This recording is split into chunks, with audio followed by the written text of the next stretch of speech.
no Brasil, bem-vinda e bem-vindo. Você conhece essa birosca em que a gente vive.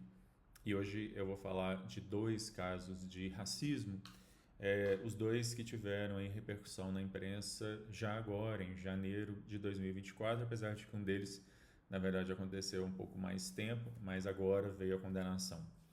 Primeiro caso de um professor negro que estava no Armazém Coral, lá em Olinda, em Pernambuco, comprou uma boia para a caixa d'água e quando ele saiu de lá, ele foi abordado pelo segurança e pelo gerente da loja, que exigiram, com bem pouco jeito e traquejo, exigiram que ele abrisse a sua mochila. Ele estava com uma mochila, além da sacola da compra, né? Ele estava com uma mochila, que ele abrisse a mochila e pagasse pelo que ele haveria pegado sem passar pelo caixa.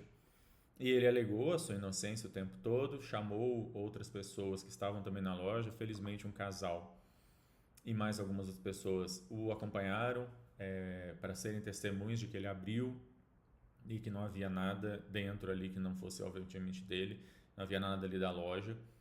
E também essas pessoas puderam testemunhar ali aquele ato de racismo, que é a única coisa que a gente pode dizer. Ele o tempo todo dizendo que ele era uma pessoa que trabalhava, ele é professor e que obviamente ele não havia feito aquilo de que ele estava sendo acusado e que a única razão para ele estar sendo acusado é aquilo, o fato dele ser um homem negro, no final das contas.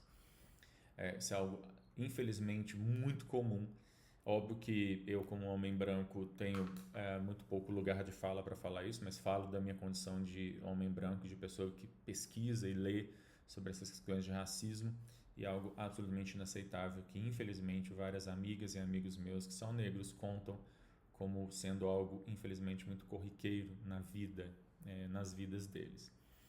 Um outro caso que saiu a condenação agora, no comecinho de janeiro de 2024, o padre Wendel Ribeiro, da Diocese de São José dos Campos, em São Paulo, que foi condenado por injúria racial, porque uns 2 anos atrás, quando ele estava numa pizzaria e lá em Jacareí, também no interior de São Paulo, ele se recusou várias vezes a ser atendido por um garçom, porque esse senhor, que é um senhor já, uma pessoa com mais de 60 anos de idade, garçom daquela pizzaria, era uma pessoa negra, e ele disse então que ele não queria ser atendido por aquele negrinho, alguma coisa assim.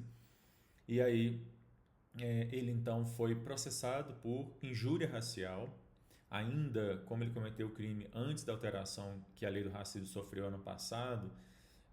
O crime ainda ficou apenas como injúria racial e, portanto, a pena muito mais branda, muito menor.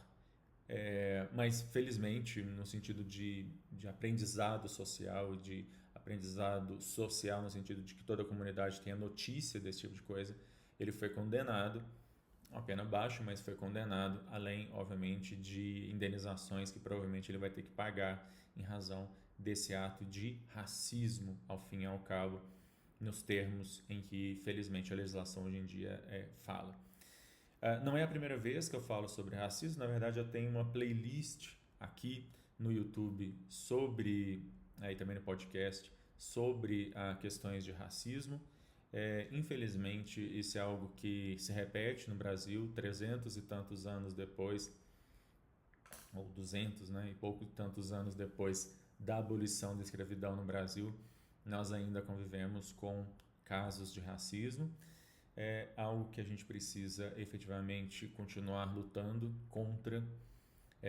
E aí, como já foi dito por aí, não basta ser simplesmente contra o racismo, é preciso ser antirracista.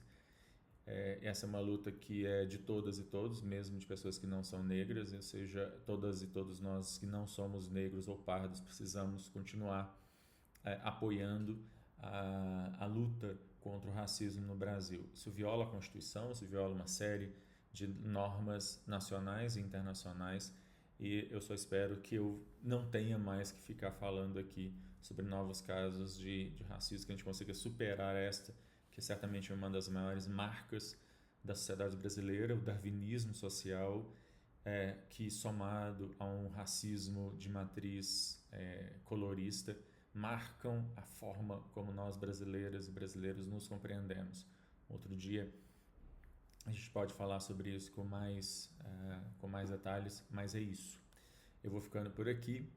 Se você gostou desse conteúdo, curta, compartilhe. Não, obviamente, do acontecimento, mas se você curtiu a crítica e os comentários que foram feitos, assine nosso canal, ative lá o sininho, tanto o podcast quanto o YouTube, e qualquer hora eu volto para falar de mais alguma coisa maluca, estapafúrdia e absurda que acontece nessa birosca de país. Tchau.